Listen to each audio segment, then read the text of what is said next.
Começou? Começou! Gente, nós estamos sem vinheta, por isso começamos de uma forma inusitada. Esse é o programa Fórum de Ideias e nós vamos descobrir hoje por que o maio é laranja e por que é crime e o que é crime. Maio Laranja dedicado à proteção, à denúncia, esclarecimento sobre a violência contra crianças e adolescências, o abuso infantil. Nós vamos falar com uma pessoa especial. Ele é perito, ele é especialista, é um homem muito inteligente, muito capacitado e que vai nos elucidar o que é, como é, por que é, como é que se resolve isso, o que é crime, porque isso tem punição, e punição séria, e merece que seja séria. Bem, o Fórum de Ideias, como vocês sabem, é um programa feito para a prosperidade do nosso país. E, com isso, nós temos a fomento da Secult Goiás, do governo do estado de Goiás, e meu filho, Ricardo Melo, que está aqui do lado, vai explicar melhor o que é isso para vocês. Ricardo, como que o nosso público faz para falar conosco? Meu povo, olha só. Lembrando que nós estamos ao vivo, diretamente na Rádio XYZ de Goiânia, Goiás, para todo o Brasil. E é muito simples, nós estamos ao vivo de todos os nossos sistemas, tá? Pelo Android, iOS, aplicativo, que vocês acompanham, sites parceiros e outros. Além disso, estamos ao vivo pelo Instagram, YouTube, Facebook e através do clube da rádio lá, que vocês acompanham bastante também. Olha, gente, é muito simples. Se você quiser deixar pergunta além dessas plataformas, é só ir lá no site ou você vai nos aplicativos na aba Recados ou Chat. É só conectar, mandar. Lembre de mandar seu bairro, sua cidade e participa aqui com a gente, viu? Que Deus abençoe todos vocês. Eu tenho certeza que essa conversa vai ser boa demais. Eu estou ansioso. Sim, Maio Laranja, eu procurei, falei, eu preciso conversar e trazer para o nosso público. E olha, gente, vão entrando aí, tá firme nos nossos links parceiros, em todos os apps que vocês verão, XYZ, porque vocês vão acabar aparecendo aqui nesse mapinha, que é a nossa audiência. Nós estamos no momento com 253 usuários entrando por minuto e a gente quer que vocês acompanhem, vocês vão aparecer aqui, nós vamos mandar beijo para a cidade de vocês. Beijo, tá, meus amores. Nós vamos falar com o Valber Pinheiro. Ricardo, abre aqui para mim, Ricardo. Como sempre, eu continuo a mesma. Gente, preciso do Ricardo para abrir todas aqui as telas para mim. Vamos lá, Ricardo, falar com o Valber. Menino. É perito criminal. Menino, federal. Por quê? Eu queria falar com alguém realmente o melhor que estivesse de conhecimento do nosso estado, do nosso Brasil. E aí eu procurei ajuda, né? Eu falei, eu tenho que ter indicação. Aí pedi ajuda para minha amiga querida Marcela, delegada, e que eu amo demais. Beijo, minha amiga, obrigada, porque eu falei, eu quero melhor, Marcela. Ela falou, vou mandar então aí o contato do Valber Pinheiro. Tudo bem? Tudo bem, é um prazer. Obrigado pelo carinho, né? E agradecer a doutora Marcela pela indicação, uma pessoa extremamente querida, uma profissional ímpar que está, assim, fazendo um trabalho fenomenal, né, na frente da Superintendência da Polícia Federal em Goiás. Verdade. Meu querido Valber, nós já conversamos tanto, já criamos um laço de amizade, já fiquei sabendo tudo que ele já fez aí na vida, mas vocês não sabem. E ninguém melhor para falar dele do que ele mesmo. Me fala, me conta, o que você já fez? Quem é? De onde veio? De onde veio? Porque ele tem uma carreira, gente. Ele ficou aqui 2 horas que não falou nem a metade. Ixi, o homem tem vivência. Resume aí, fala para o nosso público, quem é Valber? Então, sou fruto aqui de... praticamente cresci aqui e me formei na Universidade Federal de Goiás em computação. Eu sou da 6ª turma. Sou bem jurássico, né? Na época que eu me formei não tinha Windows, não tinha mouse, não tinha vídeo, não tinha áudio. A gente trabalhava assim com o essencial, né? Uhum. A internet estava ali praticamente engatinhando dentro das universidades, né? Então, nesse período, me formei em computação, depois fiz um mestrado na área de educação, né? tentando terminar um doutorado na área de ciências da informação e prestei o concurso da Polícia Federal, tomei posse em 96 e o interessante é que quando nós entramos não existia, né, o quadro de peritos na área de computação da Polícia Federal. Então nós tivemos que desbravar esse terreno aí tumultuado, né, e sem qualquer tipo de informação. Então a polícia teve o zelo de nos mandar para alguns países, né, e eu fui para a Holanda, um colega foi para o Canadá, outro foi para os Estados Unidos, para a gente saber o que esses países estão fazendo e como eles estão fazendo para lidar com os crimes cibernéticos. Aí a gente montou uma estrutura em Brasília, todos nós éramos lotados em Brasília e de 96 para cá a gente tem se deparado com uma série de mudanças, né, e de adequações do mundo em função das novas tecnologias. Muito bem. Vamos ver. Nós, público aqui, para nós, parece que aumentaram os crimes. Pelo menos assim aparece mais na TV, eu não sei, a gente sente. A impressão, olhando para o passado, é que era muito menos. Quem sabe, eu não sei. Qual é a sua isso é visão verdade. sobre como funciona de fato? Há um aumento mesmo da violência contra a criança e o adolescente ou está apenas sendo mais divulgado? Você que está dentro, que trabalha, né, que é tua prática de trabalho, cuidar desses crimes? Então, eu sempre gosto de, quando for falar de qualquer assunto, contextualizar, né, o que nós temos e como é que as coisas aconteceram. Então, hoje no Brasil nós temos aí 217 milhões de habitantes. Né? Desses 217 nós temos aí praticamente 210 milhões com acesso, né, com um número de telefone, ou seja, um chip ativo. Né? Então, bola porque você fala assim, mas como assim 210 milhões? É porque, por exemplo, eu tenho 2 números ativos no meu smartphone. Então é por isso que o número é exagerado. E desses, 187 milhões têm acesso à rede mundial. Quando eu comecei a trabalhar em 95 para 96, nós tínhamos 500 mil usuários de internet no Brasil. Então eu brinco, a gente quase sabia o nome, né, das pessoas. E hoje nós temos 187 milhões. Lógico que isso cresceu exponencialmente, automaticamente os crimes migraram para esse novo portal, né, para essa nova modalidade, e com a informação também chegando sem fronteiras, a gente começou a ter acesso a problemas que vinham do mundo inteiro e aqui as coisas afloraram. Então, nesse sentido, esse crescimento exponencial ele é proporcional ao crescimento da rede mundial. Facilitou. Muito, muito, muito. Eu acho que essa informação... mas você que trabalhou em todo esse contexto, eu acho que de vários momentos da história criminal do Brasil, né, que a gente teve uma migração muito grande. Igual você falou, lá no início a gente não tinha nem muitas informações de como era, né? Hoje a gente tem imagem, tem tudo sendo criado o tempo todo. E essa, então, a gente pode dizer que sempre existiu crime, só que, na verdade, as pessoas não ficavam sabendo deles. Assim, além de não ficarem sabendo, os crimes eles criaram uma proporção maior e a facilidade de acesso e o cometimento de crime. Uhum. E com a rede mundial, a sensação de anonimato também facilitou, fez com que as pessoas se sentissem mais seguras para o cometimento desses crimes, né? Dentro dessa contextualização, é muito legal a gente falar das leis, né? Nós temos um ordenamento jurídico onde, no Brasil, se não tiver escrito na lei exatamente que fazer a coisa X, né, acarreta na punição Y, não é crime. Então, nós não tínhamos o crime, a tipificação penal específica para pornografia infantil. Aí no Código Penal, a gente tem o Estatuto da Criança e Adolescente, e era muito frustrante para nós fazermos uma operação policial que demorava 1 ano de investigação, e aí a gente conseguia chegar nas pessoas, e nós tínhamos apenas 2 artigos que punia isso. É o 240 do ECA, que punia quem produzia, e o 241, que punia quem divulgava.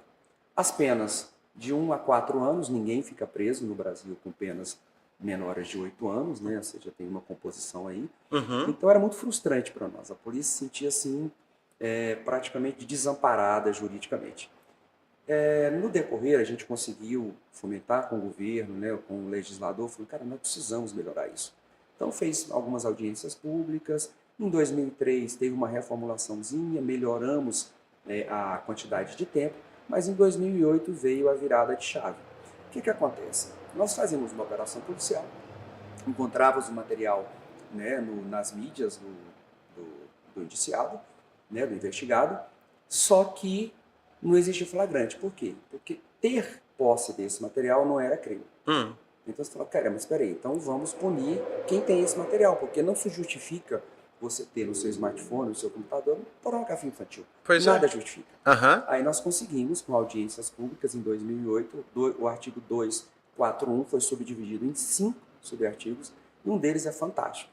Significa que a posse, né, de qualquer material envolvendo pornografia infantil é crime, com punições, se não me engano, de 1 a 4 anos, né, mas elas vão se somando.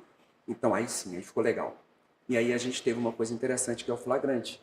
Eu chegava na casa do indivíduo, analisava o material usando um equipamento e um software específico que foi desenvolvido para isso, e se eu encontrasse uma foto ou um vídeo de pornografia infantil, você era conduzido com prisão em flagrante por posse indevida de material. E aí depois vinha a investigação, se você tivesse divulgado esse material, né, a pena era aumentada, né, e já aproveitando, né, o ensejo da legislação, nós tivemos um processo que simular, né, ou criar imagens de pornografia infantil ou vídeos também é crime. Por que eu estou falando isso com mais clareza? Porque a gente tem aí, nós vamos falar de números daqui a pouco, com o surgimento da inteligência artificial, está existindo bastante o crime de você criar, em cima de imagens existentes, novas imagens, e isso cresceu bastante. E as pessoas vão falar, é crime? No 241C diz que você simular a participação de criança ou adolescente em atividade que envolvam atos libidinosos, né, e afins, é crime. Então a gente já tem essa tipificação penal. Para alguém não falar, mas a inteligência artificial chegou e a gente não tem tipificação. Tem sim, né, já está muito claro isso. Com o tempo, em 2000, a gente tem depois, na evolução desse processo, a Lei Carolina Dickmann, que ajudou também a tipificar uma série de delitos cometidos pela rede mundial. Então a gente tem um arcabouço jurídico que não é o ideal, mas ele melhorou muito da minha posse em 96 até agora. Então a gente tem hoje um arcabouço jurídico que atende um pouco mais do que era na época. Bem, pelo que a gente observa, a lei e o apoio da polícia não tem, pelo menos, feito diminuir esses crimes, ou está havendo uma diminuição desse crime, ou somente a facilitação fez com que aumentasse. Como está sendo o resultado de todo esse trabalho? Porque hoje existe um trabalho muito intenso em cima disso. Nós contamos muito com a sociedade civil, né? O Ministério Público recebe denúncia, a gente tem a SaferNet, que é uma ONG muito interessante, que ela faz um trabalho fantástico, ela recebe as denúncias, filtra, passa para... Então tem várias entidades que nos ajudam com denúncias, mas o que acontece?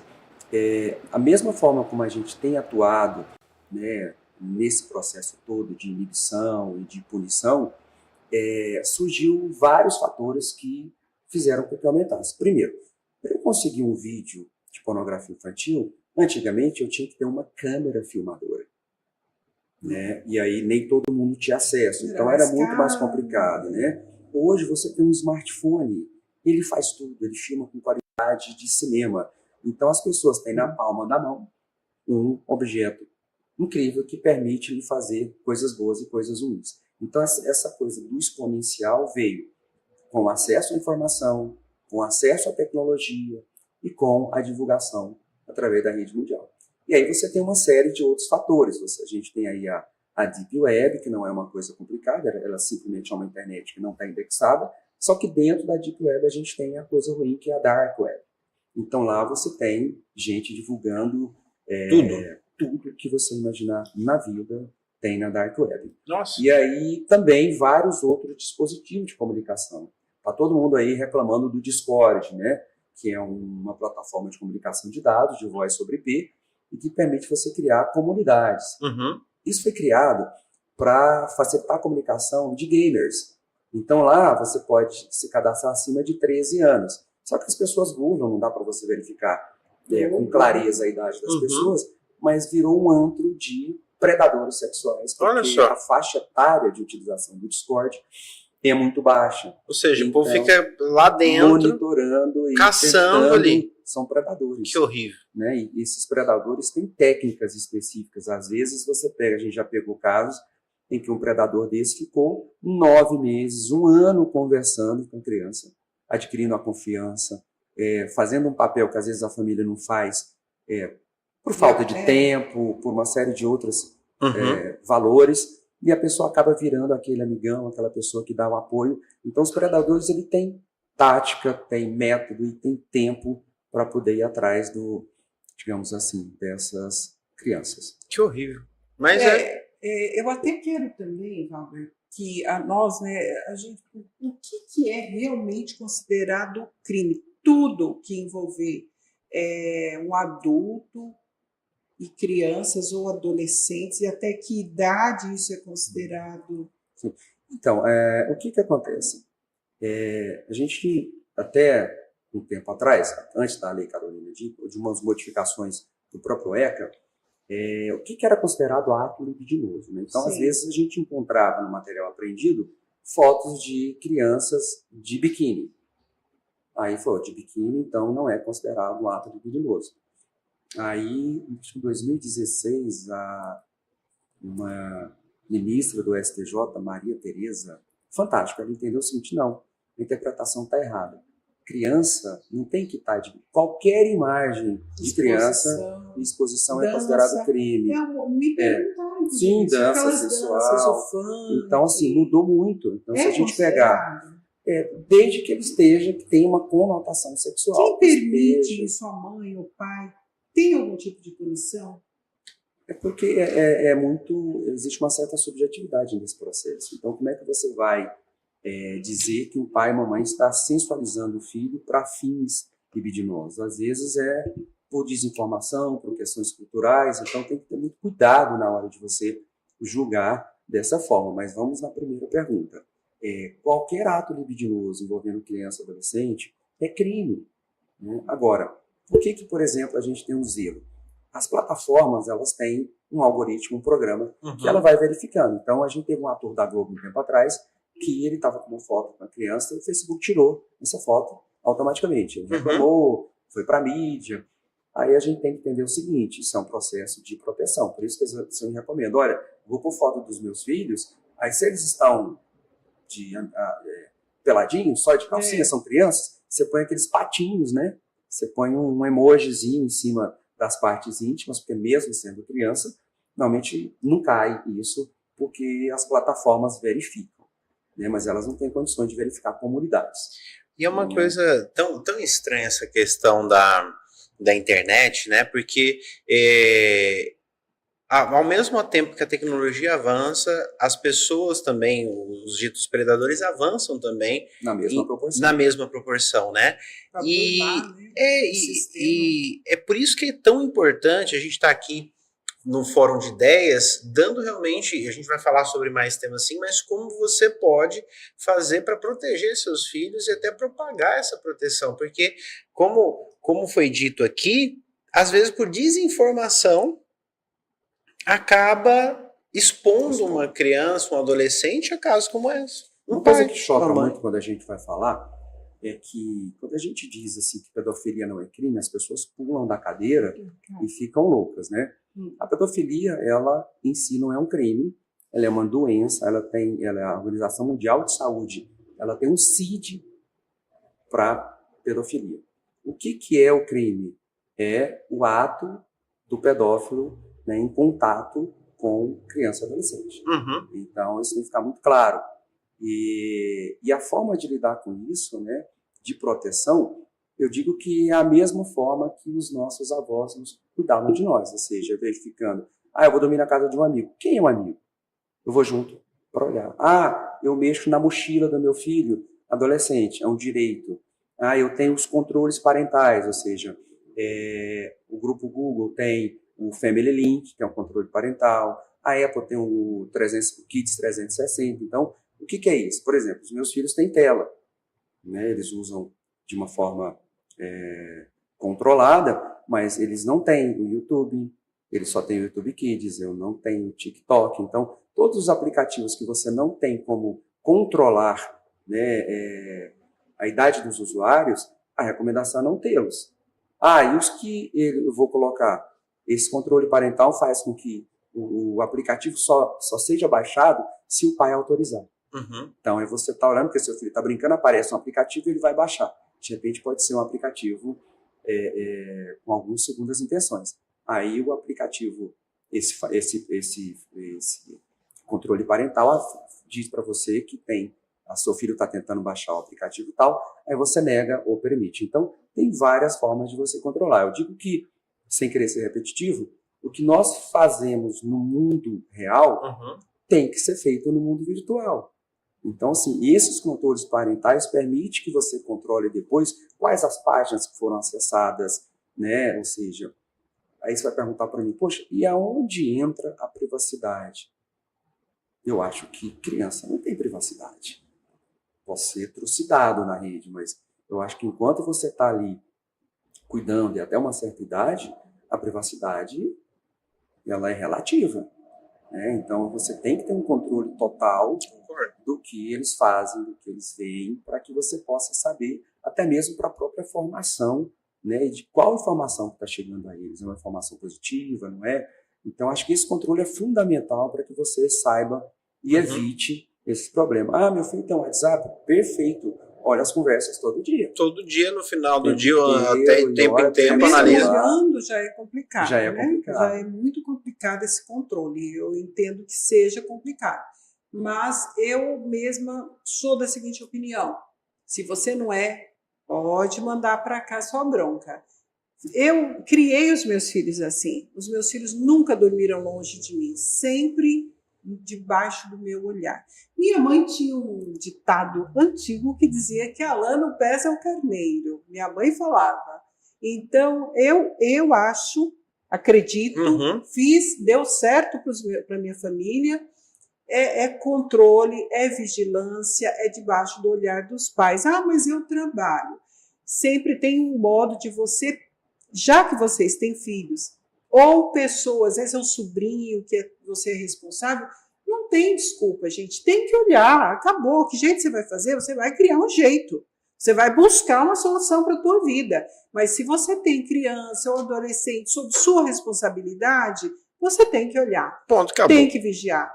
Tá? Tem que estar em cima. Eu vigio, eu olho tudo. E só não olho agora que já estou tudo grandinho, né? Já estou tudo velho, mas tem que olhar sim, tem que vigiar sim. Isso não é respeito à privacidade, isso não é privacidade. O adolescente e a criança ainda não tem suficiente conteúdo, às vezes nem mesmo nós que somos mais velhos conseguimos nos livrar da maldade de muita gente. Eu até quero saber muito sobre essa questão, porque uma coisa que muito nos falam é sobre a mulher nesse tipo de crime, porque todo mundo considera, mas está com uma mulher, está segura, é mãe.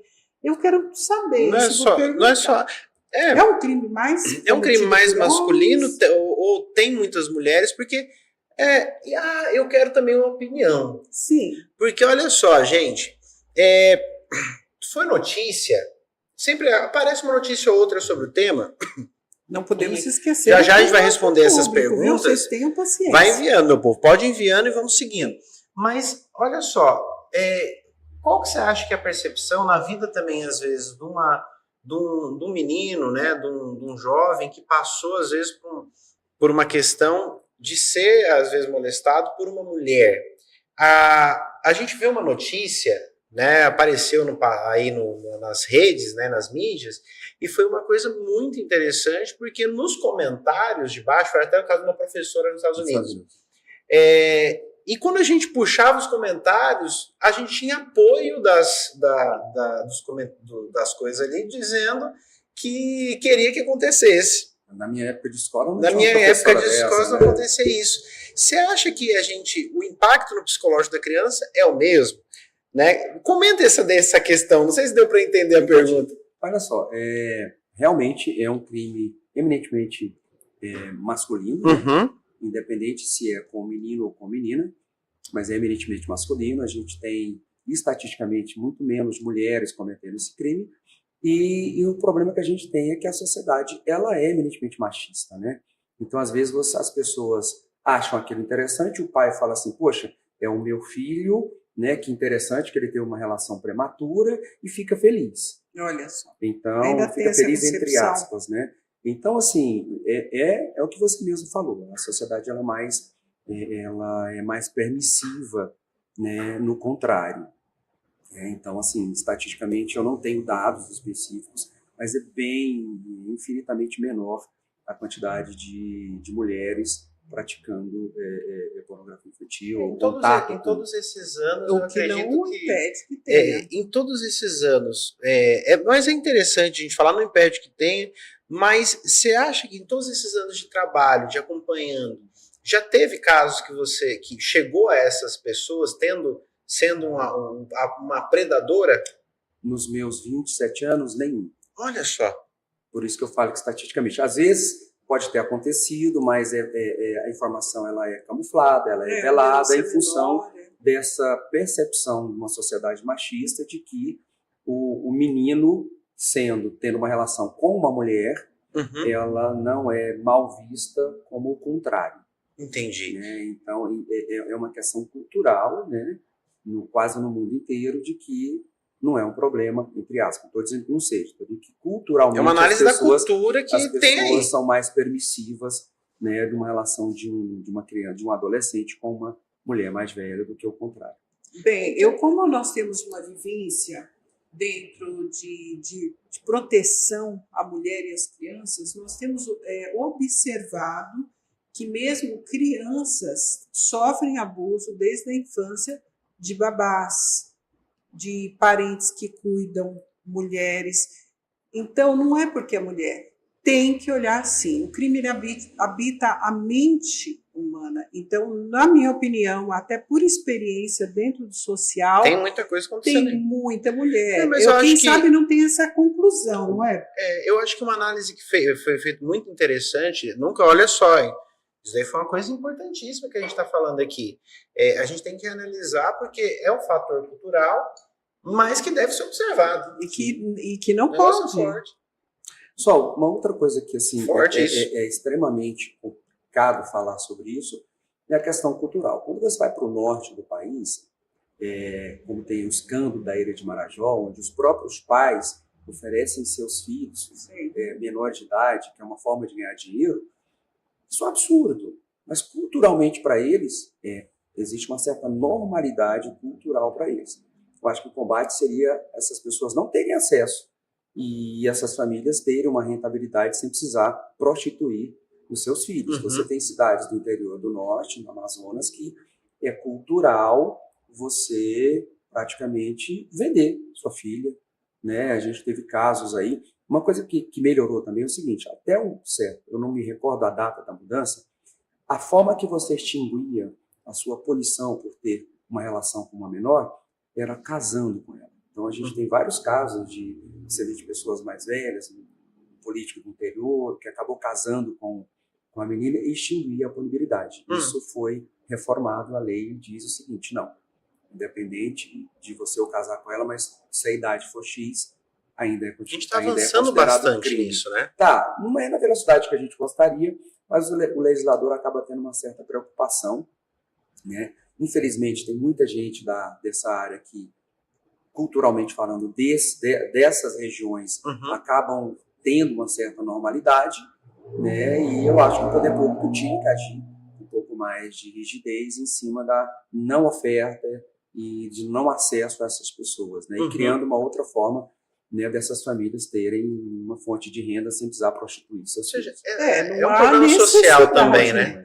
Não é necessidade de prostituir os filhos, gente. Não há essa necessidade. Mas é uma consequência de uma sociedade mal equilibrada, injusta. O mundo é assim. Então, por isso é necessária a vigilância e é por isso que existe a Polícia Federal, que olha, que cuida, e a Polícia Civil, e todo mundo envolvido. Então, fique de olho Gente, eu falo que esse trabalho é uma É coisa... intenso. É intenso, né? Eu acredito que é contínuo, é uma vigilância contínua, né? E como que é a carga de lidar com isso? Interessante, muito ruim, né? A gente lá na polícia, nós tínhamos o critério de fazer um rodízio, né?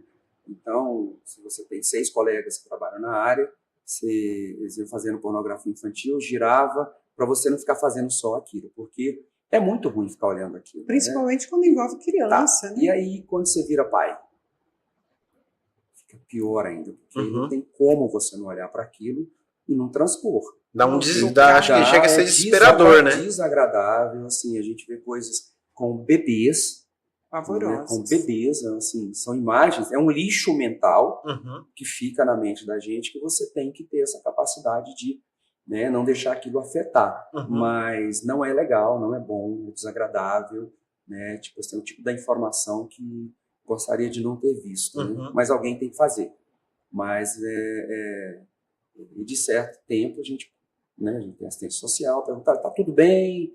Como é que tá? Para acompanhar ali aquilo. Porque é ruim, realmente é uma situação que não é agradável trabalhar com isso. Mas eu acredito que deve ser, além de ser muito pesado, mas, de certa forma, saber que tem homens e mulheres zelando e cuidando e combatendo isso, para quem às vezes está fora ali, para a sociedade civil, né?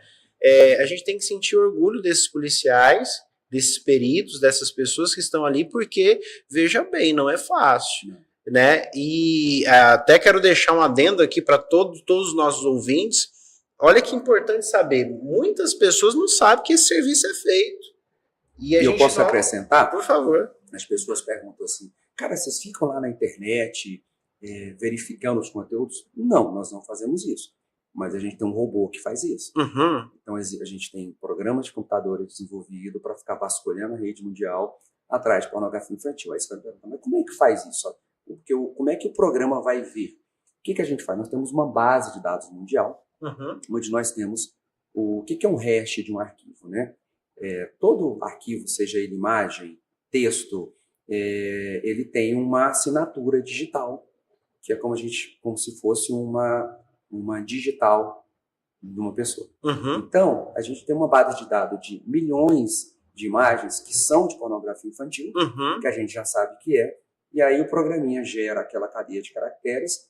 Então, ao invés de você ser visualmente verificando, ele calcula o resto dos arquivos que ele vai encontrando e compara com essa base de dados de milhões que a gente já sabe que é. Se ele encontrar, é positivo, não tem achismo. Ele já encontrou, é a mesma imagem, foi encontrada no computador do ciclano, uhum. aquela informação já é separada, o endereço de IP de onde está já é separado, aí de tanto em tanto tempo é feita uma operação policial em função de tentar encontrar, né, essas pessoas que tenham, porventura, armazenado, que tenham, porventura, baixado aquela uhum. informação. Então, a gente alerta o seguinte, pessoal, todo mundo tem aqueles grupos, né, principalmente o homem, né, uma coisa bem masculina, né, todo homem tem, a gente brinca daqueles grupos bíblicos, né, e a gente tem que tomar muito cuidado, né, seguinte, primeira coisa, regra básica, não deixe o seu aplicativo de comunicação baixar automaticamente fotos e vídeos. Uhum. Você pode programar para não baixar. Exatamente. E quando você acordar de manhã, dá uma olhada no que tem, porque vai que alguém baixou,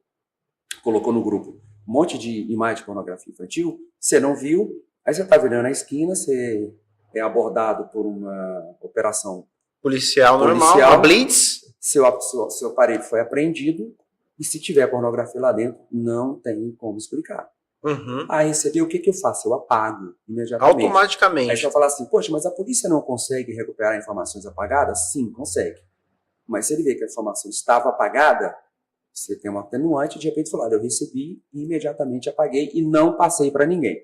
Então tem que ter esse zelo. A gente vamos dar uma convocação aqui, e quem, por exemplo, está nesses grupos, de repente chega, por exemplo, essas mensagens. É importante essa pessoa denunciar? Sim. Como que ela pode fazer para denunciar? Chegar, por exemplo, aqui, ó, a gente estava nesse grupo tal, mandaram aqui, o que eu faço? Tem como ele chamar? Então, o que acontece? O fato de você estar mostrando para alguém, uhum. você entra naquele artigo de estar divulgando a imagem. Pois é. Então, a recomendação é, vá na delegacia da criança e adolescente, no DPCA da vida, e fala, olha, eu recebi esse material, gostaria de materializar isso, aí a pessoa faz um backup daquele smartphone que você tem com as informações, né, provavelmente fica apreendido, mas fala, olha, eu recebi isso aqui, eu vim fazer uma denúncia. Super tranquilo, né? Tem que materializar. E é importante fazer. Mas você não vai materializar mandando para alguém. Entendi. Porque ao enviar para alguma outra pessoa, já você é um crime. Está cometendo um crime de divulgar pornografia infantil. Então, quem for, olha, população que está nos escutando, serviço público aqui agora. Então, quer dizer que se, por exemplo, a pessoa está num grupo, recebeu, ela pode automaticamente ir numa delegacia e falar, olha, estou nesse grupo aqui, me enviaram e eu quero fazer uma denúncia. Sim. Olha aí, viu, minha mãe? Isso é importante. Isso é importante porque eu acho que é o dever cívico, não é? É o dever cívico. E também tem alguns números, né, da polícia, que é para isso mesmo. Nós vamos depois se dar uma olhada aí. Vamos pesquisar. Minha mãe, vamos responder algumas perguntas? Eu estou aqui esperando ansiosamente essa oportunidade. Menino, que em nome de todo o público. Que se me deixar aqui, eu vou fazer umas 30 mil perguntas. Eu sei, não sabia. Por isso mesmo estou ansiosa. Esse é o serviço público forte. Eu estou do lado do público e eu só acho que vocês merecem toda a nossa atenção e agradecendo a todos vocês que nos mandaram pergunta, nem todas chegam aqui, a gente tenta colocar uma e outra aqui para que vocês participem. Também ali, Ricardo, não esqueça de mandar os beijos e abraços. Não vou esquecer, minha mãe, vou mandar para todo mundo ali agora. Você vai falar agora? Eu vou mandar, eu não estou conseguindo abrir ali, produção, dá porque você não está controlando aí, né? Então depois eu vou ali, vou puxar ali para a gente saber o que se trata. Assim para poder aparecer. Isso. Então a nossa produção vai tentar fazer esse trabalho brilhante, que é de puxar a tela ali, ansiosos, esperando, e para o Ricardo poder mandar beijo para vocês. Não saiam daí, continuem aí, que agora nós vamos fazer aqui algumas perguntas, tá bom? Aqui de Goiânia, Jardim Goiás. Beijo. Felipe Andrade. Beijo, Felipe. Obrigado, querido. Deus te abençoe. Ele fala, Valber, como o senhor e sua equipe identificam e rastreiam materiais de pornografia infantil? Ele já até falou sobre isso, né? Tem um programa, um robô que fica ali 24 horas rastreando. Foi isso que eu entendi, exatamente. Não é isso? E a gente tem também outros órgãos que fora do país que fazem esse monitoramento. E quando ele identifica que esse endereço de IP, né, que é? É o endereço de usuário de internet do seu computador. E se esse endereço de IP for Brasil, ele já oferece denúncia para nós, através dos acordos internacionais, nós temos vários. Legal. E eles nos enviam e automaticamente, como é um acordo internacional, vai para a Justiça Federal, Ministério Público Federal, e aí a Polícia Federal é envolvida para a gente cumprir os mandados de busca e apreensão nesses locais, tentando encontrar. Muito bom. E uma outra coisa, assim, aproveitando a pergunta dele, eu vou oferecer uma outra observação importante sobre você permitir o uso da internet para pessoas desconhecidas. Se você chega na casa, alguém chega na sua casa, a primeira coisa que qual que é a senha da internet? Automático. É automático. Isso aqui é a mesma coisa que você está dando a carteira de motorista sua, entregando um carro para a pessoa dirigir. Olha só, eu não sabia dessa. Então, por exemplo, você pode muito bem, hoje é muito fácil fazer isso, você pode criar uma rede só para visitantes. Né? E você deixa uma rede na que sua a pessoa casa. pode estar lá na sua casa, ou até foi passar um dia, ou dormiu ali durante a noite, olha, usou o teu sistema. O que nós vimos, por exemplo, já fiz operação policial, onde você chega na casa do cidadão, é por isso que a gente tem uns erros de falar assim, olha, para evitar que a população, que os vizinhos não linchem a pessoa. Nós temos que falar o seguinte, olha, nós estamos aqui porque o endereço de IP que está registrado nessa casa, no nome de fulano, que não necessariamente é a pessoa investigada, está sendo acusada de ter divulgado um vídeo ou uma foto de pornografia infantil. Aí o senhor vira e fala assim, meu filho, aqui do lado tem uma república de estudantes que estudam naquela faculdade ali em frente e a gente deixa eles usarem a senha da internet. Deixa eles usarem a internet e a gente passa a senha. Eu falei, já vai dar problema. Porque, de qualquer maneira, você tem que aprender todo o material, né? Depois de uma investigação, não encontrando nada, devolve. Fica muito claro. Mas esse é o risco de você deixar pessoas estranhas utilizarem a sua senha da internet. E fora que é perigoso. Hack. Vamos continuar, Bora, então, firmes, porque tem mais pergunta. Bora. A Larissa Mendes, do setor oeste aqui de Goiânia, ela pergunta, doutor Valber, Como a perícia criminal diferencia casos de pedofilia de outras formas de abuso infantil? Ah, é muito bom, porque nós temos que saber que outras formas, pedofilia, abuso infantil, é diferente? É uma coisa e outra? É uma boa pergunta essa, não é, doutor?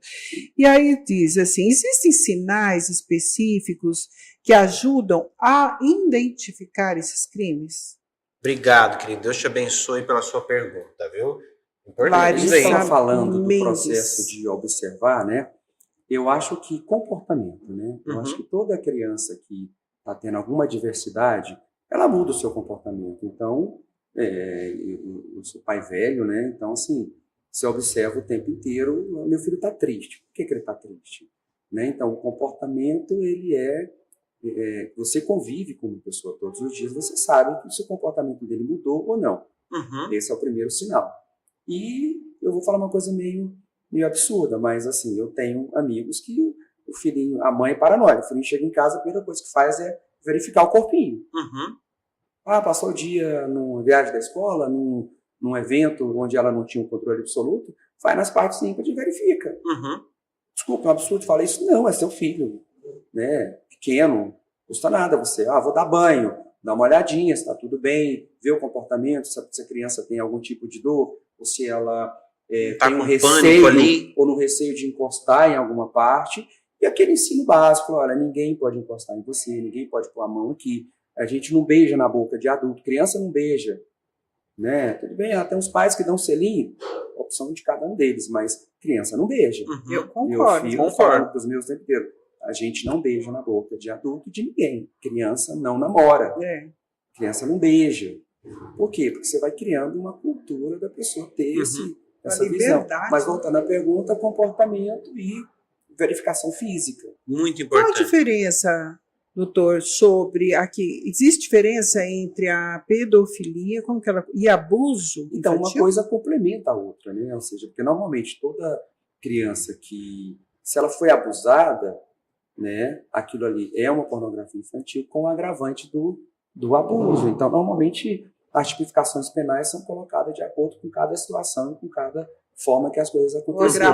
O agravamento. Né? Tanto que, na própria lei, a gente estava falando dessas mudanças, o que se acrescentou? Nós sabemos estatisticamente que quase sempre é um parente, né? É um tutor. Então, a lei diz o seguinte, a pena é aumentada de 1/3 se a pessoa que cometeu o crime é um parente consanguíneo até 3º grau, é um tutor, justamente para poder... Eu tinha confiança ali. Exatamente, que tinha a confiança da criança. Então, a pena é aumentada em função disso aí. Então, existe toda uma forma jurídica de você ir piorando, no bom sentido, a situação de quem cometeu esse crime. Verdade. Nem sempre é identificado, mas pelo menos está aí a lei, está aí todo mundo. Vamos ajudar a denunciar, precisa denunciar.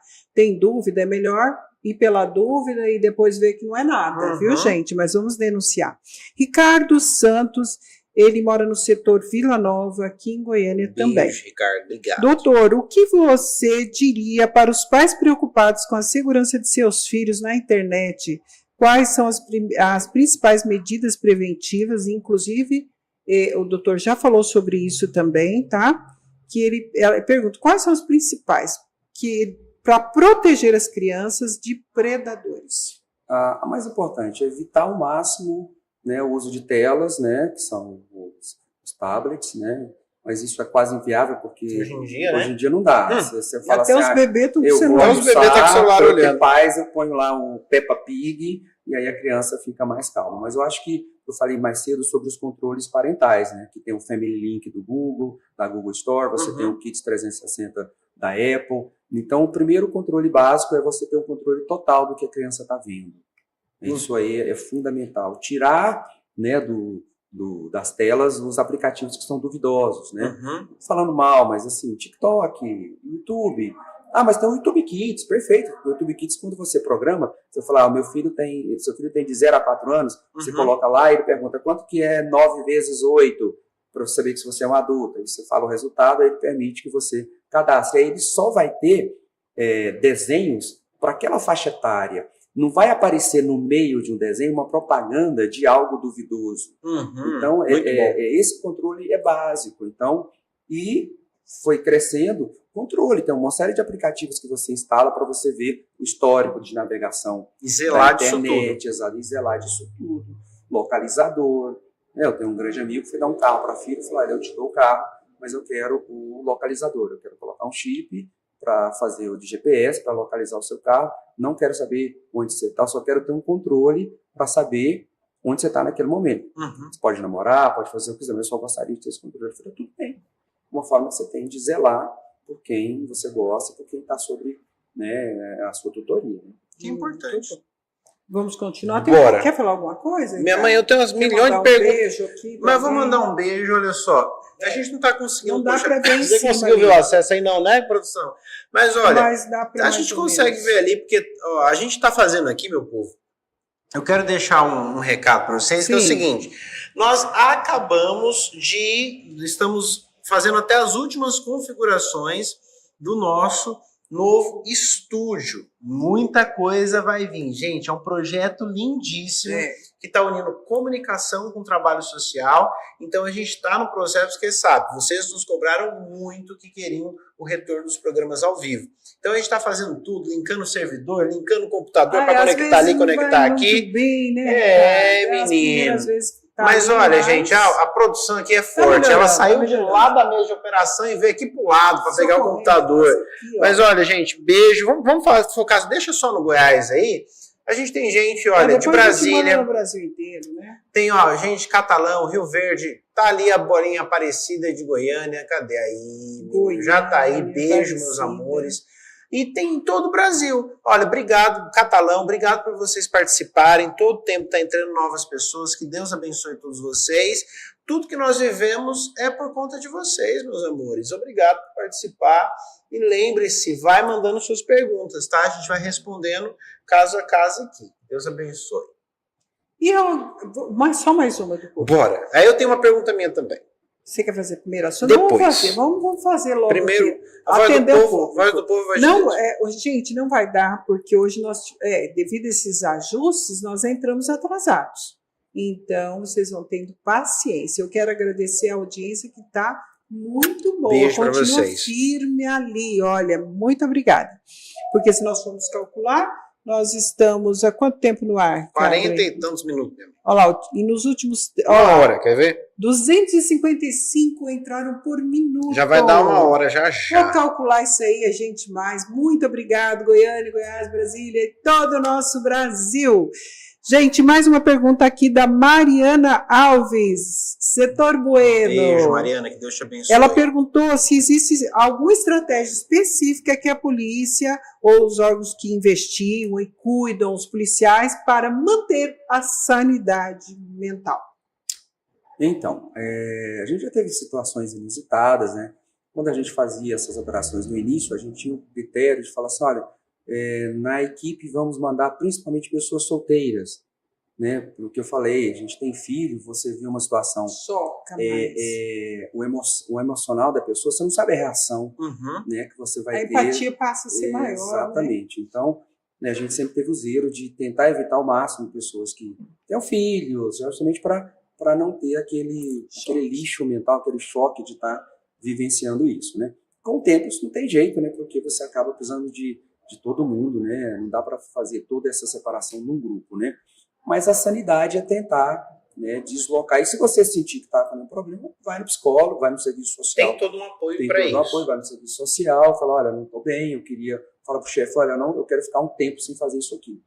Tudo uma questão de bom senso, né? Eu acho que nós todos temos. Falaram, não está legal, não estou gostando, eu queria ficar um tempo sem fazer, passa para os outros colegas, porque não está legal. E aí fica, é tudo muito coordenado, tudo muito compreensível quando se faz esse tipo de trabalho. Até tem uma... Eu quero fazer uma pergunta, gente, Faz. que eu tenho certeza que todo mundo está querendo saber, Aham. que eu não sei. Assim, perito criminal, o que é o perito? Vamos dizer uma linguagem mais simples para o nosso público, o que é exatamente o trabalho e a função. O perito criminal, ele olha assim, sabe se a pessoa está mentindo. Já dá... Como que é? Ela já sabe, Como que é isso? Como é ser e o que faz o perito? É igual se a Sai Maiano. Por que ele leva esse nome, né? Perito criminal. Então, o perito é um expert, né, na sua área de conhecimento. Então, hoje as polícias de alguns estados, a Polícia Federal, quando ela faz um concurso, ela já especifica qual a área de atuação sua. Então, os farmacêuticos, os químicos, quase sempre vão fazer os exames em drogas, né, em todos os produtos químicos. O pessoal da área de contabilidade vai fazer os crimes econômicos, contábeis, né? O pessoal da área de computação vai trabalhar com os crimes cibernéticos. Então, na Polícia Federal já é feito o concurso especificamente para aquela área de atuação. Logicamente que você está lá trabalhando com computação, eu falei, agora eu quero trabalhar com bombas e explosivos, né? Eu já tive essas loucuras na vida. Aí fui lá para Baton Rouge, na Louisiana, fazer um curso de bombas e explosivos. Aí você vai para o grupo específico, né, o GBE, grupo de bombas. Aí depois você fala assim, gente, não ficar mexendo com bombas e explosivos. Aquela coisa de cortar o fio azul é só em filme. Não é assim, não. Você tem um robô, um canhão d'água que vai tentar destruir o artefato. Então, mas respondendo a pergunta, o perito criminal, dentro da estrutura, cada polícia tem a sua estrutura. Na Polícia Federal você tem os 5 cargos, que são os peritos e os delegados. Depois você tem os agentes, os escrivães e os papiloscopistas. Então, o perito criminal ele é o expert, porque quando a gente utiliza a ciência para, né, materializar uma prova. Então, legal. Quando você tem uma apreensão, ele vai para o perito específico daquela área para dizer, olha, aqui tem a prova material de um crime. E ela precisa ser materializada utilizando o método científico, né? A perícia ela é uma ciência, né? Não tem achismo, tanto que a gente já sabe que a regra jurídica na dúvida pro réu, se você está com alguma dúvida, ela favorece ao réu, mas a gente trabalha com método científico para poder materializar aquele crime, aquela evidência, e ela se torna uma prova material. Essa é a função do perito em cada área específica que ele atua. Trabalha. Muito bacana. Muito bem, então são diversos crimes, um especialista que estudou, viu, gente? Ele não usa só a intuição, não. Realmente estudou muito, tem muita prova científica, e se você quer fugir da malha aí, da Polícia Federal, das polícias todas, saibam, eles estudam muito, são muito especializadas, vocês não vão escapar, mais cedo ou mais tarde, porque eu sei, nem todos que estão nos assistindo também estão ali certinho. Mas, gente, tá na dúvida? Pode procurar aqui, manda a pergunta para cá que a gente vai descobrir. Mas, gente, olha, em caso de dúvida, não façam, não olhem, não vejam, não ajudem a esta malha de crimes aumentar. Vocês estão destruindo a parte mais bela da nossa humanidade, a faixa de idade mais sensível, que precisa de toda a proteção. Bem, o Ricardo disse que tem mais alguma pergunta, e eu quero que você deixe o final para o nosso querido doutor Valber falar das considerações finais dele, o recado aí para vocês. Enfim, você quer perguntar mais alguma coisa, Ricardo? Eu quero. Então, mas olha só, na verdade, é uma coisa muito interessante. O que seria... Teve um filme que motivou muito as pessoas, foi Som da Liberdade, Voz da Liberdade, não é? Voz da Liberdade, né? Que fala muito sobre essa situação. Inclusive, eu acho que era um perito que estava fazendo, né? É o ponto-chave dessa situação inteira. E como o povo pergunta muito, né, quer saber muito, eu até já acho que acredito que tem essa pergunta ali, mas qual que foi? Tem um caso que você viu que você se envolveu muito com o resultado disso, que você falou, nossa, realmente isso daqui me impactou muito?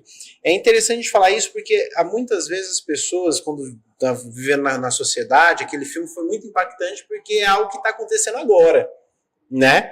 Nesse exato momento tem coisa, isso está acontecendo, né? E tanto um caso que você possa, claro, compartilhar, que já esteja na possibilidade de fazê-lo, e também alertar as pessoas sobre a responsabilidade delas também na sociedade com isso, né? Se realmente a pornografia infantil ela é a ponta do iceberg que puxa para outras coisas. Se já teve algum caso que você pegou isso e descobriu um monte de outras coisas, como que é isso, essa dinâmica? Então, me recordo de um caso que foi emblemático para nós, que A gente estava num congresso na Holanda, passamos na Interpol, que fica em Lyon, na França, e o cara falou, você está voltando para o Brasil? Eu estou com um caso específico aqui que envolve um cidadão brasileiro que estava participando de um clube de pedofilia com alguém da família real da Suécia, e a gente gostaria de investigar. Eu trouxe em mão, cheguei em Brasília, mostrei para o chefe, e coincidentemente, eu tenho a memória fotográfica muito boa, o e-mail da denúncia era um anagrama do nome da pessoa. Aí eu trabalhava em Brasília, vinha para Goiânia toda sexta-feira, ficava até domingo. Acordei de manhã, abri o jornal, a gente ainda lia jornal físico, né? E aí eu vejo fulano preso numa operação policial com pornografia infantil. Quando eu li o nome do fulano, a gente novinha ainda, o cérebro a todo vapor, mas o e-mail da minha denúncia é um anagrama desse nome dessa pessoa. Eu liguei para o meu chefe, falei, olha, aconteceu a situação, aquela denúncia que eu te trouxe é a da pessoa presa em Goiânia. Aí fui para Brasília, peguei uma ordem de admissão, voltei para Goiânia e fizemos esse caso. A gente foi na Justiça Federal, como era uma denúncia internacional, nós puxamos da Justiça Estadual para a Justiça Federal e fomos trabalhar. A pessoa foi foragida, né, e nós encontramos muita gente, né? Então ele era uma pessoa de posse aqui em Goiânia, ele faleceu. Ele faleceu foragido, ele ficou mais de 20 anos foragido. E o que achei interessante nisso? Ele foi um precursor, né? Ele ainda filmava em VHS, então ele tinha uma amante na periferia de Goiânia, uma pessoa rica. Essa amante dele tinha um filho e uma filha. Esse menino, ele participou, que a gente tem as imagens, dos 6 aos 14 anos. Então ele ia para motel com 8 crianças e elas tinham relações sexuais, ele filmava, e o menino transava com a mãe, com a irmã. É uma coisa doentia, assim. Isso marcou muita gente porque fizemos uma linha direta com o Marcelo, ele era vivo, e fizemos uma linha direta para tentar descobrir aonde ele estava morando, né, se alguém poderia fazer uma denúncia, mas infelizmente nós não tivemos, né, nenhuma denúncia durante o programa do Linha Direta. Né? E há esse tempo atrás abri o jornal, ele tinha falecido em São Paulo. Mas o que foi emblemático desse caso? É porque ele, num vídeo, falava assim, porque ele participava de clubes de pedofilia. Então, ele foi uma das primeiras pessoas que eu vi ganhar dinheiro com material pornográfico. Então, ele tinha uma página na internet em que a pessoa pagava com cartão de crédito para ter acesso àquelas imagens. Né? Então, ele foi o famoso Carl, que eu não vou falar o nome dele, porque eu conheço, ele é de Goiânia. Então, ele ficou famoso no mundo inteiro com essas imagens que ele produziu, porque era muito difícil você conseguir alguém que produzia aquele material. Né? A gente sempre pegava aqueles falsos positivos. A gente teve uma menina vietnamita que ela rodou o mundo com pornografia infantil. Aí a BBC achou, ela tinha 29 anos, mas ela tinha cara de uma menina de 9. Então ela fez um monte de vídeo, aí é diferente, porque ela já era maior de idade, era só pornografia mesmo. Mas acaba incentivando também. Mas no caso dele, ele produziu uma centena de vídeos e de imagens. Aí fizemos um Linha Direta. O Linha Direta foi pesado, porque nós encontramos algumas famílias que os filhos foram vítima. Aí fomos pro hotel, Cassius, fazer as entrevistas. O cameraman, todos carioca. O cameraman teve uma hora que ele não aguentou fazer a entrevista, ele foi chorar. Aí foi assim, foi um momento pesado, porque as crianças falaram o que acontecia. E como é que ele convencia? Ele estava presente, aí ia tomar banho todo mundo junto. Então ele criou um sistema de acolhimento onde essas crianças já achavam que aquilo era normal. Né? Então acho que foi o caso assim, mais chocante que eu trabalhei por esse contexto todo e por ter sido um precursor da venda de material pornográfico na internet através desses sites, né, do qual ele cobrava para ter acesso.